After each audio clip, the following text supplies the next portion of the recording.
Le Robotera L7 vient de sortir un robot humanoïde avec 55 articulations et un contrôle de mouvement qu'on n'avait jamais vu à ce niveau. Et quasiment aucun média occidental n'en a parlé. Pendant que tout le monde regardait les flips et le kung-fu en direct sur la plus grande scène télévisée du monde, cette technologie bien plus silencieuse était en train de poser les bases de la prochaine génération de robots humanoïdes. Et on va y revenir, mais pas tout de suite, parce qu'avant d'arriver là, il faut qu'on parle de ce qui s'est passé au Gala du printemps chinois 2026. Des robots humanoïdes en live devant 1 milliard de téléspectateurs, des flips de 3 mètres sans filet, des machines qui tombent et se relèvent à seules, un robot qui a exécuté des arts martiaux complexes sans aucun effet spécial. Et pour finir, ce Robotera L7 et ses 55 articulations qui changent vraiment la donne. Reste jusqu'à la fin, parce que la dernière, c'est celle qui va te rester en tête. Abonne-toi si c'est pas encore fait et active la cloche. Ce genre de contenu, on en sort chaque semaine. Et maintenant, on commence. Mais d'abord, le contexte. Parce que sans comprendre où tout ça s'est passé, le reste perd la moitié de son impact. On commence par poser le décor, parce que sans ça, le reste ne prend pas son vrai sens. Le Gala du printemps, c'est l'émission la plus regardée au monde. Chaque année, la veille du Nouvel An lunaire, des centaines de millions de Chinois la regardent en famille. C'est un événement culturel majeur, l'équivalent du réveillon du Nouvel An occidental, mais à une échelle qui n'a rien de comparable. En 2026, ce show a cumulé 23 milliards de vues, toutes plateformes confondues. Pour situer, le Super Bowl génère environ 4 milliards de vues pour son spectacle de mi-temps dans les premières 24 heures.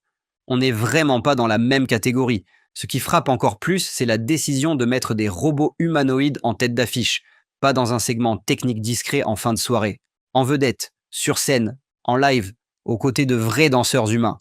Pas de filet numérique, pas de CGI, pas de possibilité de couper et recommencer. Ce qui se passe sur scène, le monde entier le voit en temps réel. 4 entreprises chinoises ont participé à cette démonstration. Unitree Robotics, Magic Lab, Galbot et Noetix. Chacune avec ses propres machines, sa propre technologie et sa propre approche. Ce détail compte. On ne parle pas d'un seul prototype isolé présenté dans un contexte contrôlé. On parle de plusieurs compagnies différentes, toutes capables de tenir la scène devant 1 milliard de téléspectateurs. Ce soir-là, la Chine n'a pas montré un robot. Elle a montré toute une industrie. Maintenant, parlons de ce qu'Unitree a réellement accompli sur cette scène, parce que les chiffres vont te surprendre. Unitree Robotics, c'est une des entreprises chinoises les plus avancées dans la robotique humanoïde grand public. Leur robot G pèse environ 35 kg, mesure 1,27 m et est vendu autour de 12 300 $ américains, un prix qui reste relativement accessible comparé aux standards du secteur. Le H1, lui, c'est le grand frère, plus grand, plus puissant, orienté vers les applications industrielles et la recherche avancée. Pendant le gala, ces 2 modèles ont réalisé ce que la compagnie appelle elle-même des premières mondiales. Un flip aérien à près de 3 mètres de hauteur. Un enchaînement de parcours en table volte en continu, sauter par-dessus un obstacle en prenant appui sur les mains, sans interruption. Un double backflip avec appui mural dans la même séquence. En direct, sans reprise possible.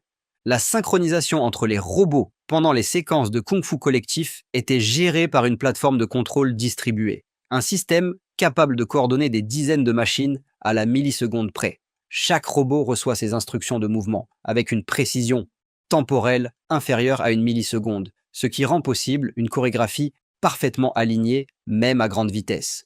Les robots ont aussi brandi des épées et des nunchakus à quelques centimètres de danseurs humains. La moindre imprécision pouvait blesser quelqu'un. Ça n'est pas arrivé une seule fois. Les commandes pour le G1 ont tellement explosé après le gala que les délais de livraison ont été repoussés à début mars. Unitree prévoit de livrer jusqu'à 20 000 robots humanoïdes en 2026, 4 fois plus qu'en 2025 où environ 5 500 unités avaient été expédiées. Le PDG d'Unitree, Wang Xingxing, a déclaré après la performance que si les avancées en IA incarné continuent sur cette trajectoire, l'engouement autour de la robotique va dépasser l'impact qu'a eu l'Internet mobile sur nos sociétés. Mais la séquence qui a le plus circulé sur les réseaux, c'est pas les flips, c'est ce qui s'est passé quand les robots sont tombés. Pendant le gala, les robots ont enchaîné des mouvements inspirés du drunken boxing, la boxe de l'ivrogne. C'est un style d'arts martiaux traditionnel chinois où le combattant imite délibérément des mouvements instables, des chutes partielles, des déséquilibres voulus. C'est visuellement spectaculaire, mais surtout, techniquement, l'un des exercices les plus difficiles à reproduire pour un robot, parce que ça demande de gérer l'instabilité en continu, en temps réel, sans séquence préprogrammée fixe. Les robots chancellent, partent en arrière et se relèvent tout seuls, sans aide, sans intervention humaine. Beaucoup ont cru que c'était de la mise en scène. Ce n'était pas le cas. C'est de la récupération motrice autonome en temps réel, une des limites les plus frustrantes de la robotique depuis des années. Un robot qui tombait restait à terre. Ce soir-là, cette règle a changé. Pas en laboratoire, sur scène, en live. Pour en arriver là, Unitree a commencé à travailler sur ces séquences dès novembre 2025. Les ingénieurs ont entraîné un modèle spécialisé sur des données massives de cascades humaines, puis l'ont ajusté pendant des semaines en simulant des centaines de scénarios de chute différents. Les moteurs ont été revus pour une plus grande densité de puissance, les membres renforcés pour absorber les impacts répétés, et la logique de récupération d'équilibre intégrée directement dans l'IA embarquée. Ce n'est pas une réponse préprogrammée à une chute spécifique, c'est un système qui évalue la situation en temps réel et calcule la meilleure façon de retrouver l'équilibre à chaque instant. C'est exactement ce que fait un humain quand il trébuche. Et maintenant, un robot peut le faire aussi. Unitree a dominé la soirée médiatiquement, mais un autre robot est passé sous le radar. Et il mérite qu'on en parle. Agibo, c'est une entreprise chinoise fondée en 2023, très jeune dans le secteur, mais qui avance à une vitesse qui attire de plus en plus l'attention. L'expédition A3 est leur robot humanoïde de dernière génération, conçu pour des environnements non structurés, des espaces réels, imprévisibles, qui ne sont pas aménagés spécifiquement pour les robots. Pendant le gala, l'A3 a enchaîné des mouvements d'arts martiaux complexes, des postures, des enchaînements de bras, des déplacements au sol, sans effets spéciaux, sans CGI, sans retouches. Ce qui distingue cette démonstration, c'est la fluidité des transitions entre les mouvements. La robotique traditionnelle produit souvent des gestes saccadés, avec des pauses visibles entre chaque position. Là, les enchaînements sont continus, naturels, proches de ce qu'un pratiquant humain ferait. Ce niveau de fluidité vient d'un travail poussé sur le contrôle prédictif du mouvement. Le robot anticipe sa prochaine position avant même d'avoir terminé la position actuelle. Ce que ça révèle sur l'industrie, c'est que ce n'est pas une seule entreprise qui a réussi un coup de chance. Agibo a été fondé il y a à peine 3 ans et il est déjà capable de tenir la scène aux côtés d'Unitree, qui est pourtant l'un des leaders du secteur. Quand des acteurs aussi différents arrivent au même niveau de performance au même moment, ça indique que c'est tout un écosystème qui monte d'un cran, pas juste une ou deux compagnies isolées. Si tu regardes encore, un pouce bleu ça prend 2 secondes et ça aide vraiment la chaîne. Abonne-toi si c'est pas encore fait. On sort du contenu comme ça chaque semaine. Et maintenant, on arrive à l'actualité dont je t'ai parlé dès le début. Celle qui est passée sous le radar et qui est peut-être la plus importante de toutes sur le plan technique. Robotera est une entreprise chinoise spécialisée dans les robots humanoïdes, moins connue du grand public qu'Unitree, mais qui attire de plus en plus l'attention des ingénieurs et des investisseurs du secteur. Leur modèle L-Sept s'est distingué pendant le gala avec une architecture mécanique qui sort vraiment du lot. 55 articulations indépendantes. Pour comprendre ce que ça représente, la plupart des robots humanoïdes actuels tournent entre 20 et 40 degrés de liberté. Le corps humain possède environ 200 articulations, mais les mouvements fonctionnels du quotidien n'en mobilisent qu'une fraction. Avec 55 articulations, le L-Sept se rapproche sérieusement de la granularité de mouvement d'un corps humain, ce qui se traduit concrètement par des gestes plus fluides, plus naturels et une capacité à s'adapter à des situations imprévues bien supérieure à la majorité des humanoïdes sur le marché aujourd'hui. L'autre point fort du L-Sept, c'est son système de contrôle du couple moteur. Le couple moteur, c'est la force de rotation appliquée à chaque articulation. Le contrôler avec précision, ça veut dire que le robot peut doser exactement la force qu'il utilise à chaque mouvement. Pas trop fort pour ne pas casser ce qu'il touche. Pas trop faible pour ne pas perdre l'équilibre. C'est ce qui permet à un humain de tenir un verre sans l'écraser, ou de poser la main sur une épaule sans faire mal. Pour un robot, c'est une capacité fondamentale dès qu'on envisage de l'intégrer dans un environnement humain, une usine, un hôpital, un domicile. Le Robotera L7 n'était peut-être pas le plus spectaculaire visuellement pendant le gala, mais techniquement, son architecture ouvre des portes que beaucoup d'autres robots ne peuvent pas encore franchir. Et dans 5 ans, quand les robots humanoïdes seront dans les usines, les hôpitaux, peut-être même les maisons. C'est ce genre de technologie silencieuse qui aura rendu tout ça possible. La robotique humanoïde ne promet plus, elle livre, en live, devant 1 milliard de personnes. Et pendant ce temps-là, Elon Musk annonçait à Davos que Tesla commencerait probablement à vendre son Optimus l'année prochaine. Probablement, l'année prochaine. La différence de rythme entre les deux côtés du monde est là, visible, chiffrée, filmée. Est-ce que l'Occident peut encore rattraper cet écart? Dis-moi ce que tu en penses dans les commentaires. Abonne-toi et active la cloche. À très bientôt sur Parlons IA et Tech. Sam Altman vient de dire quelque chose de tellement choquant sur l'énergie et l'IA que même ses propres alliés n'ont pas su quoi répondre. Mais avant qu'on arrive là, et on va y arriver promis, il faut qu'on parle de ce qui s'est passé aujourd'hui. Parce que cette journée dans le monde de l'IA, elle était chargée. DeepSeek prit la main dans le sac. 24 000 faux comptes, 16 millions de données volées à Anthropic. Elon Musk qui lâche Grok 3 et dit que c'est le modèle le plus puissant jamais entraîné sur Terre. Une fuite explosive chez Microsoft sur un projet secret à 100 milliards de dollars pour atteindre l'AGI avant 2028.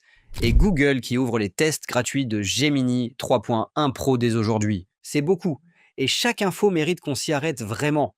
Alors si t'as que 10 minutes aujourd'hui, c'est ici que tu les mets. Reste jusqu'à la fin, parce que la déclaration de Sam Altman, elle va te rester en tête longtemps. Abonne-toi et active la cloche si c'est pas encore fait. Comme ça, t'es alerté chaque fois qu'une actu comme celle-là tombe. Maintenant, on y va. On commence par le scandale du jour. Et celui-là, il implique directement la guerre technologique entre les États-Unis et la Chine. Anthropic, la boîte derrière Claude, accuse directement DeepSeek, Moonshot AI et Minimax d'avoir organisé une opération d'espionnage industriel à grande échelle. Pas un ou deux comptes bidons, 24 000 faux comptes, créés dans le seul but d'aspirer les réponses de Claude via son API. Le bilan? Plus de 16 millions d'échanges volés, récupérés pour entraîner leur propre modèle. La technique s'appelle la distillation. En gros, tu fais cracher à un modèle concurrent tout ce qu'il sait et tu t'en sers pour construire le tien. Gratis. Sans licence, sans rien demander à personne. C'est du vol. Point. Et ça remet en question quelque chose que beaucoup de gens pensaient. Est-ce que DeepSeek était vraiment aussi brillant qu'on le croyait? Ou est-ce qu'une partie de ses performances vient directement du travail d'Anthropic? Pour l'instant, il n'y a pas de réponse officielle. Mais Business Insider a sorti cette info aujourd'hui. Et elle fait l'effet d'une bombe. On parle plus d'une simple dispute entre deux startups. On parle d'un bras de fer technologique direct entre les États-Unis et la Chine. Et cette fois, c'est devant les tribunaux que ça va se jouer. Et le pire dans tout ça, pendant qu'Anthropic sort ses accusations, DeepSeek, lui, continue d'avancer. Et ce qui s'en vient pourrait faire encore plus mal au marché. CNBC a rapporté aujourd'hui que la start-up chinoise se prépare à lancer une nouvelle série de modèles IA. Et les analystes de marché tirent déjà la sonnette d'alarme. Si ces modèles tiennent leurs promesses, le Nasdaq pourrait en prendre un coup sérieux. Et on sait déjà ce que ça veut dire concrètement. Quand DeepSeek R1 est sorti, Nvidia a perdu 600 milliards de dollars de valorisation en une seule journée. Une journée. Là, on parle d'une deuxième salve. Des modèles potentiellement encore plus efficaces, encore moins chers à produire. Le genre de truc qui fait flipper les investisseurs américains. Parce que chaque fois que DeepSeek prouve qu'on peut faire autant pour moins cher, les actions des grands noms de la tech dégringolent. Ce n'est plus une question de si ça va arriver, c'est une question de quand. Et visiblement, c'est pour très bientôt. Mais DeepSeek n'est pas le seul à vouloir tout bousculer aujourd'hui, parce qu'Elon Musk aussi a décidé de faire du bruit. Et lui, il ne fait jamais les choses à moitié. Si tu veux pas rater la prochaine alerte quand ça bouge dans l'IA, abonne-toi et active la cloche maintenant. C'est gratuit et ça prend 2 secondes. Aujourd'hui, il a posté sur X que Grok 3 était prêt. Et comme toujours, il n'y est pas allé avec le dos de la cuillère. Il a dit que c'est, je cite, l'IA la plus puissante jamais entraînée. Les chiffres qui circulent, le modèle aurait été entraîné sur 100 000 puces H100. C'est colossal. Et selon lui, le lancement était prévu sous 48 heures, au moment où il a écrit ça. Maintenant, on connaît le personnage. Musk a l'habitude de promettre des trucs extraordinaires. Et parfois, ça tient, parfois non. Mais XAI n'est pas une petite boîte de garage. Ce sont des milliards investis, des ingénieurs recrutés parmi les meilleurs au monde, et Musk qui a une revanche personnelle à prendre sur OpenAI depuis qu'il en est parti. Grok 3, c'est réel. Est-ce que ce sera vraiment le meilleur modèle du monde? Les benchmarks vont répondre à ça très vite. Et dès qu'on a les résultats, on en parle ici. Bon, Musk fait du bruit, DeepSeek avance, Anthropic attaque. Mais là, j'ai une info qui dépasse tout ça. Parce qu'elle ne parle plus de modèle ou de marché boursier. Elle parle de quelque chose de beaucoup plus grand. The Verge a mis la main sur une fuite interne chez Microsoft. Et ce qui en ressort, c'est que le projet Stargate, un supercalculateur à 100 milliards de dollars, aurait un objectif précis, atteindre l'AGI avant 2028. L'AGI, pour ceux qui ne connaissent pas, c'est l'intelligence artificielle générale. Pas un modèle qui génère du texte ou analyse des images. Un système capable de raisonner, d'apprendre, de s'adapter sur n'importe quel sujet, comme un humain. Jusqu'à aujourd'hui, les experts parlaient de 2035, 2040, peut-être jamais. Là, on a une fuite qui dit 2028, 2 ans. Microsoft et OpenAI ne confirment rien, mais le document qui a fuité est précis. Et si c'est vrai, on ne parle pas juste d'une avancée technologique, on parle d'un basculement total dans l'économie, dans les métiers, dans nos vies au quotidien. Moi, ça ne me laisse pas indifférent. Et j'imagine que toi non plus. Dans ce contexte où tout le monde court après la prochaine grande percée, Google lui a choisi une autre approche aujourd'hui. Montrer ce qu'il a déjà. Et c'est pas mal du tout. Je prépare cette vidéo chaque jour pour toi. Si ça t'apporte quelque chose, un pouce bleu, c'est tout ce qu'il me faut. Ça m'aide à continuer. Aujourd'hui, Google a rendu disponibles les tests gratuits de Gemini 3.1 Pro, sa nouvelle version multimodale. Texte, images, audio, vidéo, tout en même temps, avec des performances améliorées sur les tâches complexes. Ce qui compte ici, c'est pas juste la sortie d'un nouveau modèle, c'est que Google reprend du terrain. Parce qu'entre GPT, Claude et DeepSeek, Gemini avait été un peu mis de côté dans les comparatifs. Là, avec cette version, Google dit clairement « on est encore là et on joue pour gagner ». Le lien pour tester est dans la description. Essaie-le toi-même et dis-moi dans les commentaires ce que t'en penses. J'ai hâte de lire vos retours. Et maintenant, l'info que j'ai annoncée dès le début, celle de Sam Altman, celle qui a mis tout le monde en rogne aujourd'hui. Et franchement, quand tu vas entendre ce qu'il a dit, tu vas comprendre pourquoi. Sam Altman, le patron d'OpenAI, a sorti quelque chose d'assez culotté aujourd'hui. Selon lui, entraîner un modèle d'IA consomme moins d'énergie qu'un être humain sur toute sa vie. The Guardian a rapporté ça dans un contexte où la question de la consommation énergétique des data centers est de plus en plus sur la table. Et évidemment, la déclaration a pris un sacré retour de flamme. Des chercheurs, des journalistes spécialisés, des gens dans l'industrie, beaucoup ont trouvé ça au mieux réducteur, au pire franchement mensonger. Parce que même si dans un cas très précis, la comparaison peut tenir mathématiquement, ça ignore complètement le fait qu'OpenAI entraîne des dizaines de modèles par an et que les data centers qui font tourner tout ça consomment autant d'électricité que certains pays entiers. La question de l'impact environnemental de l'IA, c'est pas un débat de niche. Ça va s'imposer dans toutes les conversations d'ici 2 ou 3 ans. Et des sorties, comme celle de Sam Altman aujourd'hui, montrent que les grands acteurs ne sont pas encore prêts à répondre franchement là-dessus. Voilà pour l'actu IA d'aujourd'hui. DeepSeek dans le collimateur d'Anthropic. Une deuxième vague de modèles chinois qui fait trembler Wall Street. Grok 3 annoncé par Musk comme le meilleur jamais créé. Microsoft qui cache un projet pour atteindre l'AGI avant 2028. Google qui relance la course avec Gemini 3.1 Pro. Et Sam Altman qui s'attire les foudres sur l'énergie. Abonne-toi, active la cloche et partage cette vidéo à quelqu'un que tu connais qui suit l'IA. Tu lui rendras un vrai service. On se retrouve demain. Prends soin de toi. Elon Musk vient de placer son IA Grok au cœur des systèmes militaires les plus secrets des États-Unis.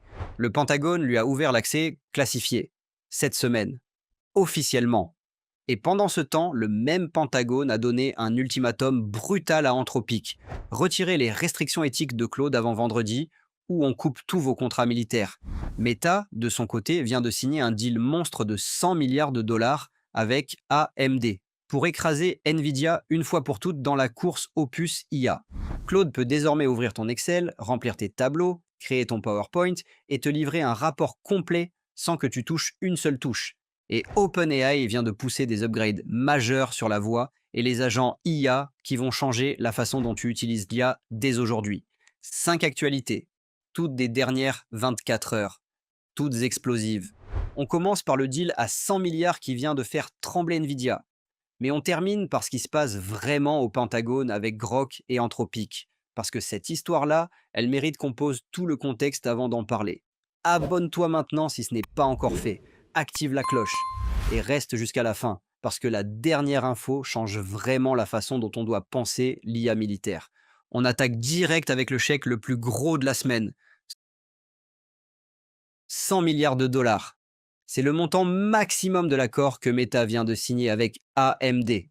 Et pour être précis, ce n'est pas juste un contrat d'achat, c'est une recomposition complète du paysage des semi-conducteurs IA. Voilà ce qui se passe concrètement. Meta s'engage à acheter jusqu'à 6 gigawatts de puces AMD MI 450, la nouvelle génération de processeurs graphiques conçus spécifiquement pour entraîner et faire tourner des modèles d'IA massifs. Pour donner une idée de l'échelle, 6 gigawatts de puissance de calcul, c'est suffisant pour faire tourner des centaines de milliers de serveurs IA en parallèle. C'est l'infrastructure dont Meta a besoin pour son ambition déclarée de construire ce qu'ils appellent eux-mêmes une super intelligence personnelle. Et en prime, Meta obtient une option pour entrer dans le capital d'AMD avec jusqu'à 160 millions d'actions, soit environ 10% de participation dans la société, ce qui représente aujourd'hui environ 16 milliards de dollars supplémentaires. Autrement dit, Meta ne devient pas juste un client d'AMD, Meta devient potentiellement un actionnaire majeur de son fournisseur de puces. Pourquoi c'est un tremblement de terre dans l'industrie? Parce que depuis 2022, Nvidia régnait en maître absolu sur le marché des GPU pour l'IA. Les H-Cent, H2Cent, puis les Blackwell étaient les seules puces vraiment compétitives pour entraîner des grands modèles de langage. Les entreprises se retrouvaient avec des délais de 6 à 12 mois pour en obtenir à des prix qui ont parfois dépassé 40 000 dollars par unité. Meta a décidé de sortir de cette dépendance. Et en signant ce deal avec AMD, ils envoient un signal très clair au marché. Nvidia n'est plus incontournable. Il existe une alternative viable et Meta va la financer à hauteur de 100 milliards pour qu'elle le reste. Pour AMD, dont l'action a bondi de 9% dans la journée suivant l'annonce, c'est une validation historique. Ils ne sont plus le challenger de Nvidia, ils deviennent un pilier central de l'infrastructure IA mondiale, avec Meta comme partenaire stratégique de long terme. De la guerre des puces, on passe maintenant à la guerre des outils du quotidien. Et là, Anthropic vient de franchir un cap concret qui va changer ta façon de travailler. Tu ouvres ton ordi le matin, tu demandes à Claude de préparer le rapport de la semaine. Tu vas chercher ton café. Et quand tu reviens, c'est bouclé. Le fichier Excel avec les données structurées, les formules, les tableaux croisés, le PowerPoint avec les graphiques générés automatiquement, les commentaires d'analyse, la mise en page propre. Tout ça sans que tu aies touché une seule touche. Anthropic vient d'annoncer que Claude peut désormais travailler de façon totalement autonome entre plusieurs applications Microsoft Office. Concrètement, Claude ne se contente plus de générer du texte que tu copies-colles manuellement. Il navigue entre les applications, ouvre les fichiers, exécute des formules dans Excel, crée des slides dans PowerPoint, insère des graphiques, formate le tout et te livre un résultat fini. Ce qui rend cette annonce particulièrement forte, c'est la notion de workflow complet. Jusqu'ici, les outils IA t'aidaient sur des tâches isolées, rédiger un email, résumer un document, générer une formule. Là, Claude enchaîne plusieurs tâches de bout en bout, dans plusieurs applications différentes, sans interruption. Les cas d'usage sont immédiats et très concrets.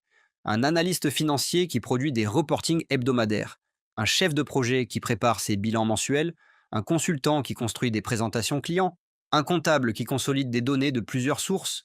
Pour tous ces profils, des tâches qui prenaient 2 à 3 heures par semaine vont tomber à 15 ou 20 minutes. C'est aussi une réponse directe à Microsoft Copilot qui propose des fonctions similaires intégrées dans Office 365. Anthropic entre de plein pied dans le marché de la productivité enterprise. Et avec Claude, ils ont un modèle qui reste pour l'instant un cran au-dessus sur la qualité de raisonnement. Et OpenAI ne regarde pas ça les bras croisés. Eux aussi viennent de pousser des mises à jour importantes, moins visibles, mais tout aussi impactantes sur le fond. OpenAI a déployé une série de mises à jour techniques sur son API. 2 axes ciblés, la stabilité de la voix en temps réel et la vitesse d'exécution des agents IA complexes. Sur la voix d'abord, Depuis le lancement de l'API vocale de ChatGPT, les développeurs se plaignaient de problèmes récurrents, coupures en milieu de phrase, décalage entre ce qu'on dit et ce que l'IA comprend, erreurs d'interprétation sur les accents et les tournures régionales. OpenAI a travaillé spécifiquement sur ces points. Le résultat annoncé, une latence réduite, une meilleure gestion des interruptions et une reconnaissance vocale plus précise dans plusieurs langues, y compris le français. Pour toutes les applications qui utilisent ChatGPT pour parler à voix haute, assistant téléphonique automatisé, outils d'accessibilité, applications mobiles, c'est une amélioration directement perceptible par les utilisateurs finaux. Sur les agents ensuite.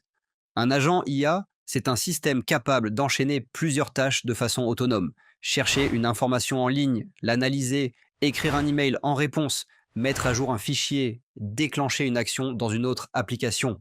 Le problème jusqu'ici, c'est que ces chaînes d'action étaient lentes et sujettes à des erreurs en cascade. OpenAI a réduit significativement le temps d'exécution de ses workflows et amélioré la gestion des erreurs pour que l'agent puisse récupérer sans tout recommencer du début. Pourquoi ça compte maintenant? Parce qu'on est en plein boom des applications agents. Des centaines d'entreprises construisent des produits entiers basés sur ces briques. Plus elles sont rapides et fiables, plus les produits finaux deviennent compétitifs. C'est une mise à jour technique, oui, mais derrière, c'est tout un écosystème de développeurs et d'entreprises qui en bénéficient directement. Si la vidéo t'apporte quelque chose jusqu'ici, un pouce en l'air, ça prend 2 secondes et ça aide vraiment la chaîne à grandir. Maintenant, on arrive sur les 2 actualités les plus lourdes du jour, celles qui vont te faire voir l'IA militaire d'une toute autre façon. Parce que, en dehors des outils de productivité, il se passe quelque chose de beaucoup plus sérieux à Washington. Le Pentagone est en train de forcer la main à une des entreprises IA les plus respectées au monde. Pete Hegseth, le secrétaire à la défense nommé par Trump, a contacté directement Dario Amodei, le patron d'Anthropic, pour lui poser la question cash. Est-ce que vous retirez les restrictions de sécurité de Claude pour un usage militaire sans condition? Ou on suspend tous vos contrats d'ici vendredi? Pour bien comprendre ce qui se joue ici, il faut revenir à la base. Anthropic a construit Claude autour d'un principe qu'ils appellent l'IA constitutionnelle, un ensemble de règles intégrées dans le modèle qui lui font refuser certaines requêtes jugées dangereuses, contraires à l'éthique ou susceptibles de causer des dommages. Planifier des opérations militaires offensives, générer des stratégies de guerre non supervisées, fournir des conseils sur des armes létales sans garde-fou humain. Claude refuse. Par conception, le département de la Défense veut supprimer ces refus. Ils veulent un Claude qui obéit à tout, sans exception, dans un contexte militaire. Et pour appuyer leur demande, ils ont mis sur la table la menace de couper le contrat qui lie Anthropic au Pentagone. Un contrat qui représente plusieurs centaines de millions de dollars. C'est un choc frontal entre 2 visions incompatibles. Anthropic a été fondé en 2021 par d'anciens d'OpenAI, dont Dario et Daniela Amodei, précisément parce qu'ils jugeaient que la sécurité de l'IA n'était pas prise assez au sérieux. Leur raison d'exister, c'est de prouver qu'on peut construire une IA puissante ET sûre. S'ils retirent leurs garde-fous sur demande gouvernementale, ils se nient eux-mêmes. Mais de l'autre côté, perdre les contrats fédéraux américains dans un contexte où la guerre technologique avec la Chine s'intensifie, c'est une pression économique et stratégique énorme. La réunion entre Hegseth et Amodei a eu lieu. Le résultat n'est pas encore officiellement confirmé au moment où on tourne cette vidéo. Mais une chose est sûre, quelle que soit la décision d'Anthropic, elle va créer un précédent pour toutes les entreprises IA qui travaillent ou veulent travailler avec des gouvernements. Et le concurrent qui a déjà dit oui sans hésiter, c'est exactement notre dernière actualité. Parce que pendant qu'Anthropic reçoit son ultimatum, Elon Musk, lui, vient déjà de signer. Grok, l'IA d'Elon Musk et de sa société XAI, vient d'obtenir le feu vert officiel pour accéder aux réseaux militaires les plus classifiés du Pentagone. Axios a confirmé l'accord cette semaine. Et les détails de ce deal sont, pour le moins, troublants. Grok sera déployé sur des systèmes de niveau Top Secret/SCI. C'est la classification la plus haute qui existe dans l'armée américaine. SCI signifie Sensitive Compartmented Information. On parle de renseignements sur des opérations en cours, des sources humaines, des capacités militaires que la plupart des membres du Congrès eux-mêmes ne peuvent pas consulter. Pourquoi Grok plutôt que ChatGPT, Gemini ou Claude? La réponse est directe et elle résume tout ce débat en une phrase. Grok ne dit pas non. Contrairement à ses concurrents qui ont des restrictions intégrées, Grok a été conçu avec un niveau de permissivité beaucoup plus élevé. Il répond à des requêtes que les autres modèles refusent. Et c'est exactement ce que l'armée américaine exige. Mais il y a une dimension supplémentaire qui rend cette situation particulièrement sensible. Elon Musk dirige simultanément le Doge, l'agence créée par Trump pour superviser et réduire les dépenses gouvernementales avec accès à des données financières fédérales extrêmement sensibles. Autrement dit, la même personne qui a un accès privilégié aux finances du gouvernement américain est aussi la personne dont l'IA vient d'être intégrée dans les systèmes de renseignement militaire classifiés. Des sénateurs des deux partis ont déjà commencé à poser des questions publiquement sur les conflits d'intérêts que cela représente. Des experts en cybersécurité s'interrogent sur la gouvernance des données dans ce type d'accès. Et des organisations de défense des libertés civiles ont annoncé vouloir demander des comptes au Congrès. Coïncidence, concentration de pouvoir ou stratégie délibérée? La ligne entre les trois est de plus en plus floue. L'IA n'est plus dans les mains des chercheurs ou des startups. Elle est dans les salles de guerre du Pentagone. Elle est dans les conseils d'administration des plus grandes entreprises mondiales. Elle est dans ton Excel, dans ta voix, dans tes applications du quotidien. Et la question qui traverse tout ça, c'est celle de la confiance. À qui fait-on confiance pour développer ces outils? À qui fait-on confiance pour les utiliser? Et qui décide des règles quand les intérêts économiques, militaires et éthiques entrent en collision? Je veux ton avis là-dessus. Est-ce qu'Anthropic devrait tenir sa position face au Pentagone, même au prix de ses contrats? Est-ce qu'Elon Musk devrait avoir un accès aussi concentré aux systèmes gouvernementaux? Écris-le dans les commentaires. Je lis tout, vraiment. Si tu es allé jusqu'ici, tu fais partie des gens qui veulent vraiment comprendre ce qui se passe. Pas juste lire des titres. Abonne-toi à Parlons et Tech, active la cloche et passe cette vidéo à quelqu'un qui pense que l'IA, c'est encore de la science-fiction. À demain. L'IA, elle, n'attend pas. Au Canada, il y a 15 jours, 8 personnes ont été tuées dans une école de Colombie-Britannique, 8 dont des enfants. Aujourd'hui, une révélation vient de tout changer. OpenAI était impliqué dans cette affaire bien avant que le premier coup de feu ne soit tiré.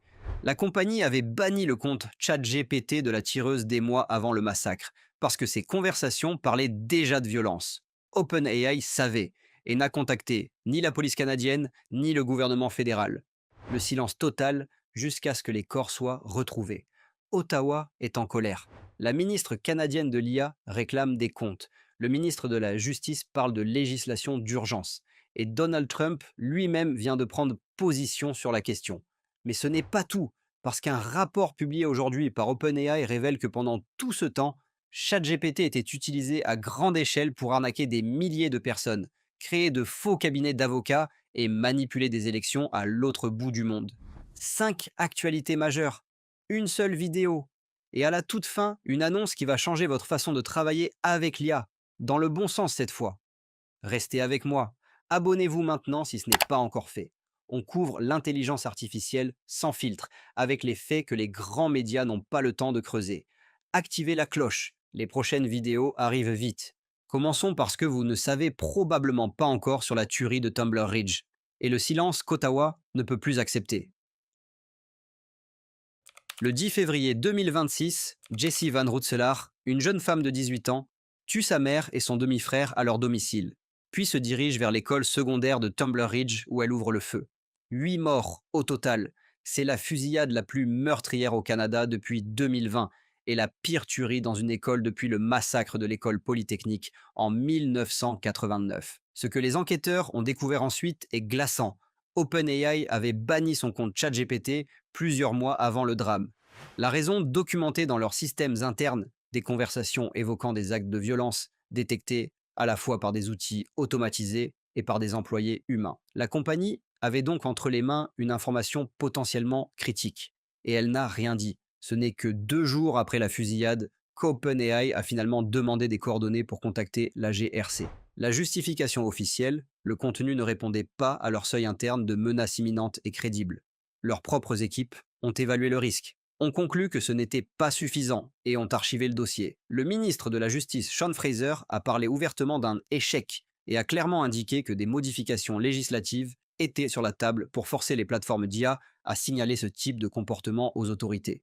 Mais Ottawa ne s'est pas arrêté là, parce qu'en parallèle, c'est la ministre canadienne spécifiquement responsable de l'IA qui a décidé de prendre les choses en main directement. Et sa sortie publique est encore plus musclée. Evan Solomon, ministre responsable de l'IA au Canada, a convoqué des représentants d'OpenAI directement à Ottawa dans les jours suivant la fusillade. Sa conclusion, exprimée publiquement sans ambiguïté, les protocoles de sécurité d'OpenAI sont insuffisants. Pas perfectibles, insuffisants.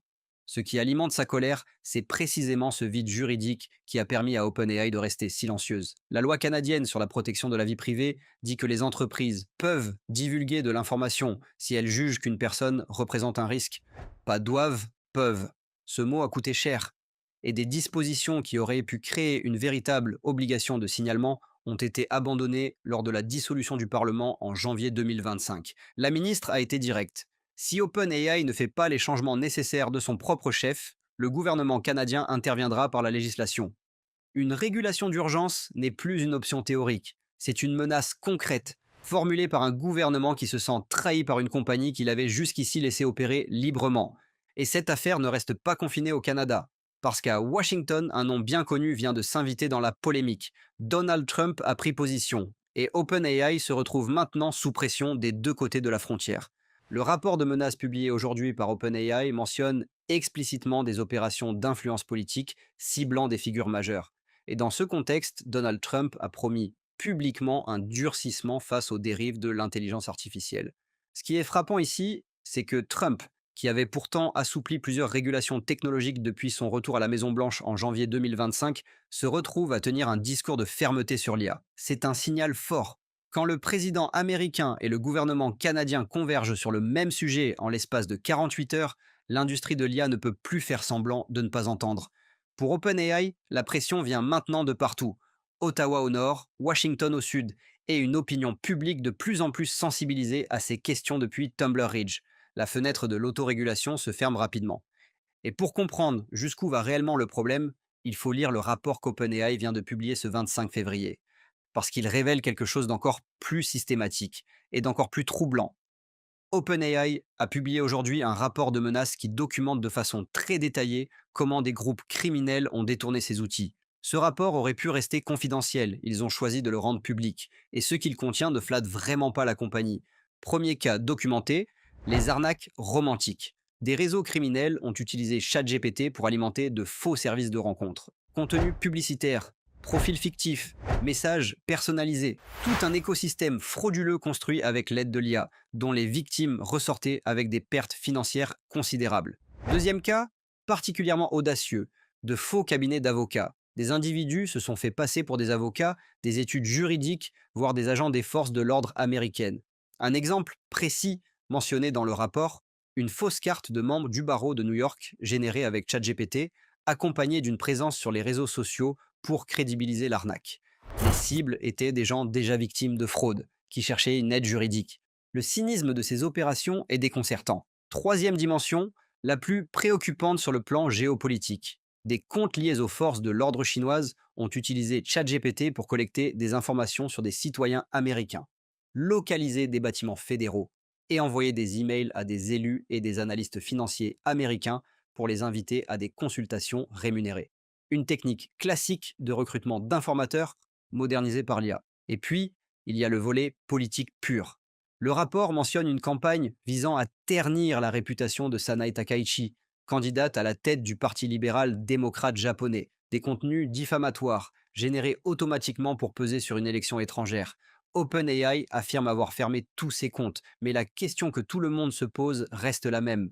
Combien d'opérations similaires tournent encore sans avoir été détectées ? Cette vidéo vous apporte des informations que vous ne trouverez pas condensées ailleurs.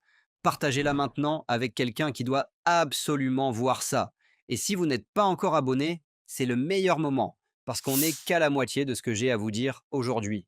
On vient de voir le pire de ce que l'intelligence artificielle peut produire entre de mauvaises mains. Mais ce même 25 février 2026, pendant que tous ces scandales défrayaient la chronique, une compagnie lançait discrètement quelque chose qui pourrait bien changer votre quotidien professionnel plus vite que vous ne le pensez. Perplexity. Vous la connaissez probablement comme un moteur de recherche intelligent, une alternative à Google qui répond avec des sources. Eh bien, ils viennent de faire un pas dans une direction complètement différente avec le lancement aujourd'hui de Computer. Et le nom est beaucoup plus ambitieux qu'il n'y paraît. Computer, C'est une plateforme agentique cloud. Vous lui confiez une mission complexe et elle travaille de façon autonome pendant des heures, des jours, voire des semaines, sans que vous ayez à intervenir à chaque étape. Elle découpe votre projet en sous-tâches, puis elle choisit parmi 19 modèles d'IA, Claude, GPT, Gemini, Grok et bien d'autres, celui qui est le plus pertinent pour chaque partie du travail. Pas un seul modèle imposé. Le meilleur outil pour chaque besoin spécifique.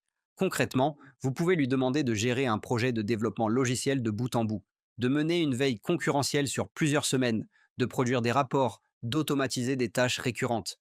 La plateforme se connecte à vos outils existants, Gmail, Slack, Notion, GitHub, Google Drive, Jira et des centaines d'autres. Le PDG Aravind Srinivas a dit sans détour que Computer représente le prochain grand chapitre de Perplexity. 2 mois de développement en interne, en toute discrétion, avant ce lancement. La stratégie commerciale est claire.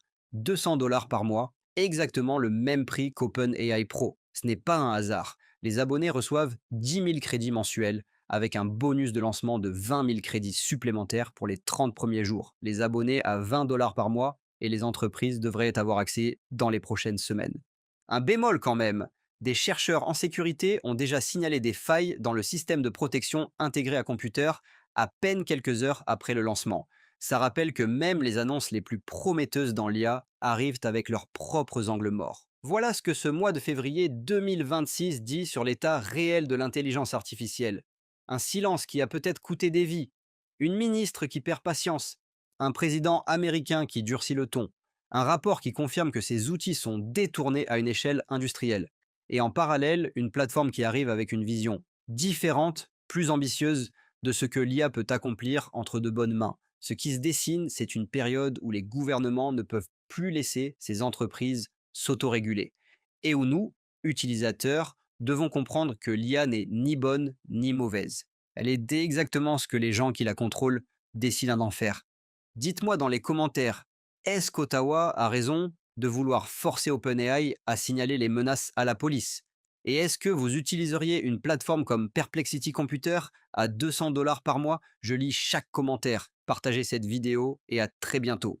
Une entreprise vient de construire un système qui prend un projet, le découpe en tâches, recrute ses propres agents IA, les fait tourner en parallèle pendant des heures et te livre les résultats sans que tu aies touché à quoi que ce soit.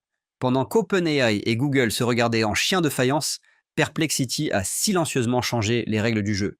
Et ce qu'ils ont sorti cette semaine pourrait bien être le coup le plus dangereux jamais porté à ChatGPT. Mais avant qu'on arrive là, il y a 4 autres sujets brûlants à traverser ensemble. Google sort Nano Banana 2, la mise à jour très attendue de son générateur d'images virales. Trump convoque les géants de la tech à la Maison-Blanche pour un engagement historique sur l'IA. 1 milliard de dossiers d'identité se retrouvent en accès libre sur Internet sans le moindre mot de passe. Et 25 millions d'Américains découvrent que leurs données médicales sont dans les mains de hackers depuis des mois. 4 actualités. Et une 5e qui change la donne sur la façon dont tout le monde va travailler avec l'IA d'ici la fin de l'année. On commence maintenant. Mais d'abord, abonne-toi et active la cloche. Parce que ce qu'on décrypte chaque semaine ici, c'est exactement ce type d'information qui te garde une longueur d'avance. C'est parti. Avant d'arriver sur Perplexity Computer, commençons par Google. Parce que Nano Banana 2 n'est pas qu'une simple mise à jour, c'est une réponse directe à OpenAI sur le terrain de la création visuelle. Et les changements qu'ils ont apportés méritent qu'on s'y attarde. Si tu as scrollé sur les réseaux ces derniers mois, tu as probablement vu passer des figurines personnalisées, des illustrations nostalgiques ou des visuels générés avec un style très particulier. Une bonne partie de ça venait de Nano Banana, le générateur d'images de Google qui a explosé en popularité depuis son lancement. Des millions d'utilisateurs l'ont adopté en quelques semaines. Cette semaine, Google sort la suite. Nano Banana 2 tourne sur Gemini 3, un flash image, et la promesse, c'est de fusionner la précision du modèle Pro avec la rapidité de la version de base, ce que les utilisateurs les plus exigeants attendaient. Ce qui change concrètement, les fonctions réservées aux abonnés payants deviennent accessibles à tout le monde, y compris les utilisateurs gratuits. Tu peux maintenant gérer la cohérence visuelle de 5 personnages différents dans un même projet et reproduire jusqu'à 14 objets distincts dans une seule image avec une fidélité nettement meilleure qu'avant. Nano Banana 2 devient le modèle par défaut dans l'application Gemini pour la génération d'images et il est intégré dans Flow, l'outil d'édition vidéo de Google. Chaque image produite porte un filigrane Synth ID, la signature numérique de Google pour identifier les créations IA. Et le tout respecte les standards C2PA adoptés par Adobe, Microsoft, OpenAI et Meta. Google ne lâche pas le terrain de la créativité visuelle. Face à OpenAI qui pousse fort sur ses propres outils de génération, le message est clair. La création d'images IA ne sera pas réservée aux power users. Elle sera pour tout le monde. Voilà pour la bataille sur la créativité visuelle. Mais cette semaine, une autre puissance s'est invitée dans la conversation, et celle-là ne vend pas d'abonnement, elle signe des décrets. Donald Trump a profité de son discours sur l'état de l'Union pour annoncer une initiative directe contre les grandes entreprises technologiques américaines engagées dans l'IA. Il exige qu'elles signent ce qu'il appelle le Ratepayer Protection Pledge, un engagement formel selon lequel Google, Microsoft, Meta, Amazon, XAI, Oracle et OpenAI devront financer elles-mêmes l'infrastructure électrique nécessaire à leur centre de données. Sans répercuter les coûts sur les ménages américains, la cérémonie de signature est prévue le 4 mars à la Maison-Blanche. Ces engagements ne sont pas contraignants légalement, mais l'administration considère qu'une promesse faite publiquement devant la presse crée une responsabilité politique réelle. Le contexte de fond, c'est la consommation énergétique des centres de données IA, qui grimpe à une vitesse que peu de réseaux électriques peuvent absorber. Dans plusieurs États américains, les habitants ont déjà vu leurs factures augmenter. Trump joue sur les deux tableaux. Il veut que les États-Unis dominent la course mondiale à l'IA, mais il refuse que ce soit le contribuable ordinaire qui paie l'addition. Ce n'est pas une attaque contre l'IA, c'est une négociation de pouvoir. Et les entreprises qui signent savent exactement ce qu'elles acceptent en échange d'un environnement réglementaire favorable. On change de registre maintenant, parce que pendant que les grandes manœuvres politiques et commerciales s'organisent au sommet, en bas, dans les bases de données mal sécurisées, c'est une autre histoire qui se joue. Et celle-ci touche directement les gens. En novembre 2025, des chercheurs en cybersécurité de CyberNews ont découvert une base de données MongoDB complètement ouverte sur Internet, sans mot de passe, sans aucune protection, liée à ID Emerit, une entreprise américaine de vérification d'identité numérique propulsée par l'IA. Cette base contenait environ 3 milliards d'enregistrements, dont près d'1 milliard de dossiers personnels sensibles couvrant 26 pays. Ce ne sont pas juste des emails ou des mots de passe hachés. On parle de noms complets, adresse postale, numéro de carte d'identité nationale, date de naissance, numéro de téléphone, données télécom et des journaux de vérification KYC et AML, les processus que les banques et les fintechs utilisent pour confirmer l'identité d'un client avant d'ouvrir un compte ou de valider une transaction. Pour les États-Unis seuls, plus de 203 millions de profils uniques étaient dans la base. Ce qui rend cette situation particulièrement préoccupante, c'est la structure des données exposées. Ce n'est pas une liste de noms mélangés, c'est une cartographie précise de la vie administrative et financière de millions de personnes, le type de dossier que des groupes criminels peuvent brancher directement dans leur propre système IA pour identifier les cibles les plus faciles à usurper. La base a été sécurisée le lendemain de la découverte, mais personne ne sait depuis combien de temps elle était accessible. Et personne ne sait avec certitude si des crawlers automatiques en ont déjà extrait une copie. Ce type d'événement rappelle que nos données circulent dans des systèmes qu'on ne maîtrise pas. Partage cette vidéo autour de toi. Les gens dans ton entourage méritent d'être informés. Et si ce n'est pas encore fait, active les notifications pour ne rien manquer sur cette chaîne. Et comme si une fuite d'1 milliard de dossiers ne suffisait pas, une deuxième affaire encore plus massive vient de prendre une ampleur historique. Cette fois, ce sont 25 millions d'Américains qui en font les frais. Conduent. Le nom ne dit probablement rien au grand public, mais cette entreprise gère les systèmes informatiques de dizaines de gouvernements et d'agences publiques américaines. Facturation, traitement des documents, gestion des prestations sociales, aide alimentaire, assurance chômage. En octobre 2024, le groupe de ransomware SafePay a pénétré leur système. Pendant 84 jours, personne ne l'a remarqué. La brèche n'a été détectée que le 13 janvier 2025. Durant tout ce temps, les hackers ont exfiltré environ 8 téraoctets de données. Nom, adresse, numéro de sécurité sociale, informations d'assurance maladie, données médicales. Ce qui a rendu l'affaire encore plus choquante, c'est la montée en puissance des chiffres au fil des semaines.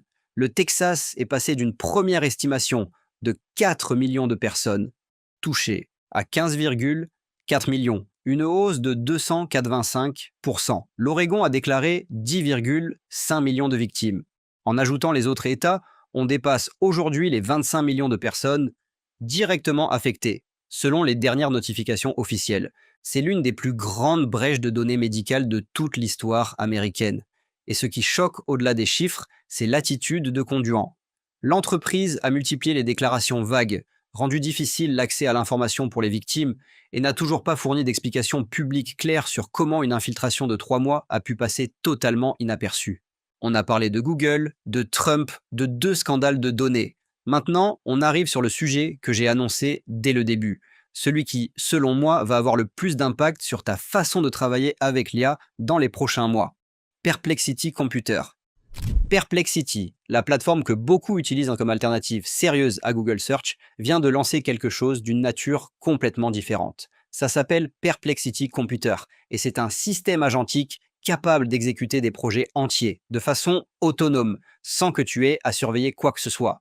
L'idée de fond est assez radicale. Au lieu de te coller dans un seul modèle d'IA, GPT ici, Claude là, Gemini ailleurs, Perplexity a construit une architecture qui orchestre 19 modèles en même temps.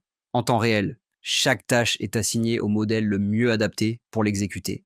Le résultat, c'est une équipe d'agents spécialisés qui tournent dans des environnements cloud isolés, avec accès à un vrai système de fichiers et à Internet.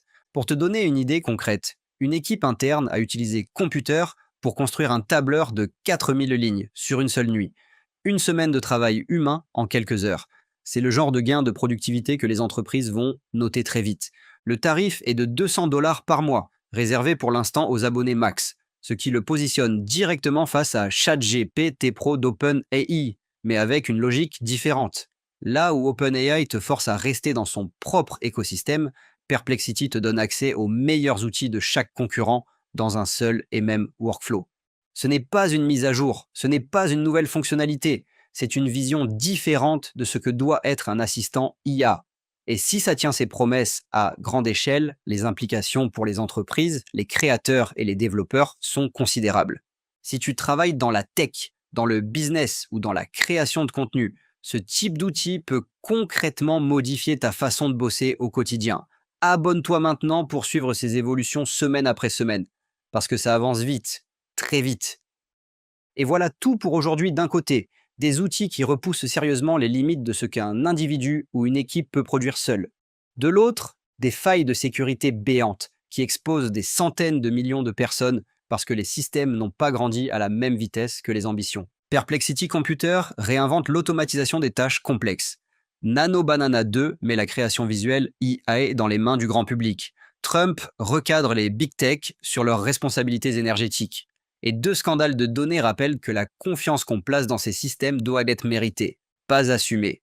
Si cette vidéo t'a été utile, mets un pouce bleu. Dis-moi en commentaire l'actualité qui t'a le plus surpris cette semaine. Et si tu n'es pas encore abonné, c'est le bon moment. On est là chaque semaine pour que tu restes informé sur ce qui compte vraiment dans le monde de l'IA. À très bientôt. La Chine vient de publier un code qui rend tous les robots de la planète 2 fois plus intelligents du jour au lendemain. Avant qu'on arrive à cette information qui va vous surprendre, je dois d'abord vous parler de ce qui s'est passé aujourd'hui en Allemagne. Parce que BMW vient de faire entrer un humanoïde dans ses lignes de production européennes pour la toute première fois. Tesla, de son côté, vient de sacrifier la production de ses voitures les plus iconiques pour faire de la place à sa prochaine génération de robots. Et la Chine a organisé une démonstration de force devant le chancelier allemand Friedrich Merz en personne, avec des dizaines de robots autonomes coordonnés sans aucun humain aux commandes. Si vous regardez cette vidéo jusqu'au bout, vous allez comprendre pourquoi ce qui vient d'être publié par DeepSeek change les règles du jeu pour absolument tout le monde, y compris BMW, Tesla et Google. Mais d'abord, abonnez-vous et activez la cloche si ce n'est pas encore fait, parce que ce genre d'actualité ne ralentit pas, et vous ne voulez vraiment pas la manquer. C'est parti. Commençons par l'Allemagne, parce que ce que Friedrich Merz a vu aujourd'hui de ses propres yeux mérite qu'on s'y arrête sérieusement. Le chancelier allemand Friedrich Merz, qui est en poste depuis février 2025, a assisté en personne aujourd'hui à une performance massive et coordonnée de robots humanoïdes Unitree fabriqués en Chine. Pour ceux qui ne connaissent pas encore Unitree, c'est l'entreprise chinoise qui fabrique ces robots humanoïdes qu'on voit de plus en plus circuler sur Internet. capables de courir, de sauter, de monter des escaliers et de se relever seuls après une chute.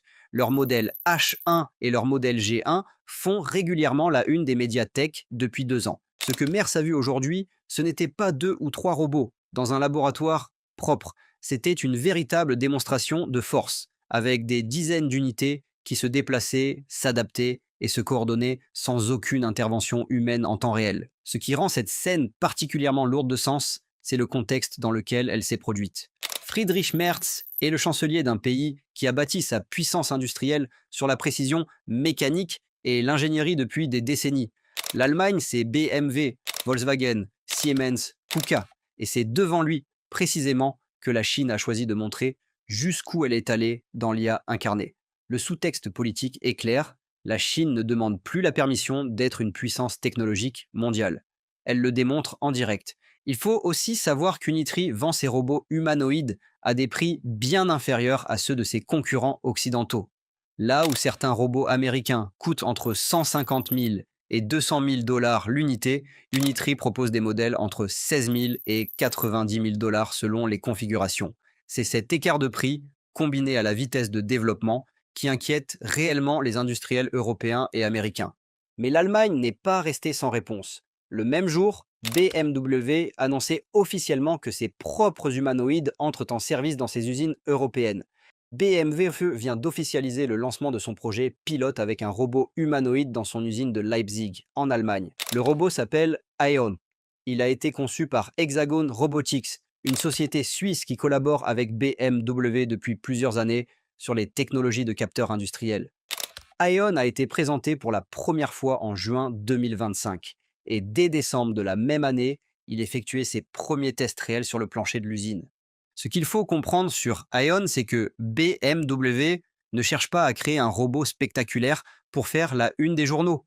L'objectif est un industriel et économique. Les usines automobiles sont des environnements extrêmement complexes, bruyants, chauds et en constante évolution. Programmer un robot traditionnel pour s'y adapter prend des mois et coûte des fortunes. Aeon, grâce à sa conception modulaire, peut changer d'outil selon la tâche, se déplacer sur roue sur l'ensemble de la chaîne de production et surtout apprendre à gérer de nouvelles situations sans reprogrammation complète. BMW l'utilise actuellement pour l'assemblage de batteries haute tension et la fabrication de certains composants précis, 2 tâches qui combinent exigence de précision et risque pour les opérateurs humains. La phase pilote officielle démarrera à l'été 2026, mais les chiffres de l'usine de Spartanburg aux États-Unis montrent que ce n'est pas un pari dans le vide. Des robots similaires y ont traité plus de 90 000 composants avec une précision au millimètre et effectué plus d'1 million de pas en conditions de production réelles. Pour BMW, Leipzig est la démonstration que l'Europe peut construire sa propre réponse à la robotique chinoise sur son propre sol, dans ses propres usines. Avant de continuer, si vous n'êtes pas encore abonné à la chaîne, c'est vraiment le bon moment. Je publie chaque jour pour que vous soyez toujours au courant des dernières avancées en IA et en technologie. Un clic sur le bouton d'abonnement et vous ne ratez plus rien. Maintenant, parlons de Tesla. L'Europe se positionne avec BMW. Mais de l'autre côté de l'Atlantique, Elon Musk prépare quelque chose de plus ambitieux encore, et il vient de poser des actes très concrets pour le prouver. Tesla a officiellement confirmé que l'Optimus Génération 3 entrera en production pilote avant la fin de l'année 2026. Pour bien comprendre ce que ça représente, il faut replacer ça dans la trajectoire complète du projet. La première génération d'Optimus a été présentée en 2022, et beaucoup de gens l'ont regardé avec scepticisme, à juste titre, parce que le robot peinait à marcher de façon stable. La deuxième génération, présentée en 2024, a changé la perception générale en montrant un robot capable de manipuler des objets avec une certaine dextérité. Aujourd'hui, on parle d'une troisième génération dont la production pilote est confirmée, pendant que des milliers d'unités de la génération actuelle travaillent déjà à l'intérieur des usines Tesla. Et cette fois, la confirmation n'est pas juste verbale. Lors de la présentation des résultats du 4e trimestre 2025, Musk a annoncé que Tesla allait progressivement réduire la production des modèles S et X dans son usine de Fremont, en Californie, pour libérer des lignes entières dédiées à l'assemblage de l'Optimus. Quand une entreprise sacrifie la production de ses voitures les plus emblématiques pour faire de la place à ses robots, c'est que le pari est assumé jusqu'au bout. La grande nouveauté de cette troisième génération, c'est la précision tactile. Les mains de l'Optimus Gen 3 intègrent plus de 22 degrés de liberté, ce qui lui permet de saisir et de manipuler des composants électroniques ultra sensibles, des pièces que même certains techniciens humains endommagent parfois sans précaution. Pour vous donner une idée de ce que ça signifie, le poignet humain a environ 27 degrés de liberté. On se rapproche donc sérieusement de la dextérité humaine dans un contexte industriel. L'objectif à long terme de Tesla est de produire 1 million de robots par an. Et les analystes financiers prévoient que les revenus générés par l'Optimus vont doubler les bénéfices par action d'ici 2028. BMW, Tesla, la Chine, tout le monde construit des corps de robots de plus en plus capables. Mais il reste une pièce essentielle du puzzle que Google vient justement de décider de consolider aujourd'hui. Et ensuite, on arrive enfin à l'information principale de cette vidéo. Google vient de réabsorber Intrinsic, sa division robotique qu'il avait séparée et rendue indépendante il y a 5 ans. Pour comprendre pourquoi c'est important, il faut savoir ce qu'est Intrinsic. En 2021, Google avait décidé de créer une filiale autonome dédiée au développement de logiciels pour robots industriels, avec l'idée que l'indépendance organisationnelle allait accélérer l'innovation. 5 ans plus tard, le bilan est mitigé. Intrinsic a produit des technologies intéressantes, notamment des outils pour programmer des bras robotiques sans avoir besoin d'ingénieurs spécialisés. Mais la séparation d'avec les équipes de recherche fondamentale de DeepMind a créé un fossé entre ce que la science permettait et ce que les produits livraient. La décision de réintégrer Intrinsic au sein de Google DeepMind traduit donc une prise de conscience claire. Dans la course à la robotique intelligente, la distance entre la recherche et le produit est un luxe que personne ne peut plus se permettre. Réunis sous le même toit, DeepMind apporte ses modèles de raisonnement et de vision parmi les plus avancés du monde. Et Intrinsic apporte son expérience concrète des environnements industriels réels. C'est une réponse directe à l'approche verticalement intégrée de Tesla et à ce que la Chine construit méthodiquement depuis plusieurs années. Et maintenant, on arrive à l'information que j'ai mentionnée dès le début de cette vidéo. Celle qui, selon moi, va avoir l'impact le plus durable sur tout ce qu'on vient de voir. Parce que pendant que BMW, Tesla et Google construisent des corps de robots de plus en plus performants, DeepSeek vient de s'attaquer au cerveau. DeepSeek, en collaboration avec des équipes de l'université Tsinghua, l'une des meilleures universités techniques au monde, vient de publier une architecture baptisée DualPath. Le problème qu'elle résout est technique, mais ses conséquences sont très concrètes. Quand un agent IA doit prendre une décision, qu'il soit dans un robot, une voiture autonome ou un assistant virtuel, il doit accéder à des données stockées en mémoire. Ce transfert de données crée un délai qui, dans un environnement physique où les choses bougent vite, peut faire toute la différence entre une décision utile et une décision trop tardive. C'est ce qu'on appelle le goulot d'étranglement de la bande passante mémoire. En clair, le cerveau du robot est prêt à décider, mais il attend que ses souvenirs arrivent. DualPath résout ce problème en créant 2 chemins parallèles pour distribuer intelligemment cette charge. Si on devait faire une analogie simple, c'est un peu comme passer d'une route de campagne à voie unique à une autoroute à 2 fils avec gestion automatique du trafic selon la densité. Les résultats mesurés sur des clusters de plus de 1000 GPU NVIDIA sont nets. Le débit d'inférence a augmenté jusqu'à 87% dans certains scénarios hors ligne et dans les environnements de service en temps réel avec des contraintes strictes sur la latence, le nombre de requêtes traitées simultanément a augmenté de plus de 2 fois. Ce qui est particulièrement important à comprendre ici, c'est que DualPath n'est pas réservé à un seul fabricant de robots. C'est une architecture logicielle ouverte, disponible pour n'importe quelle entreprise dans le monde dès aujourd'hui. Cela signifie que les robots de BMW, de Tesla et même ceux d'Unitree en Chine peuvent potentiellement en bénéficier. Dans la course mondiale à la robotique, ce genre de publication ne favorise pas un seul camp. Elle accélère tout le monde en même temps. Et c'est précisément pour ça que c'est l'information la plus importante de cette journée. Si vous voulez être là chaque jour quand je publie, abonnez-vous et activez la cloche. Dans ce domaine, manquer une journée d'actualité, c'est déjà du terrain à rattraper. Et dites-moi en commentaire, parmi tous les acteurs qu'on a vus aujourd'hui, lequel vous impressionne le plus. DeepSeek avec DualPath, BMW, Tesla ou la Chine avec Unitree. Je lis tous vos commentaires et je réponds régulièrement. À demain.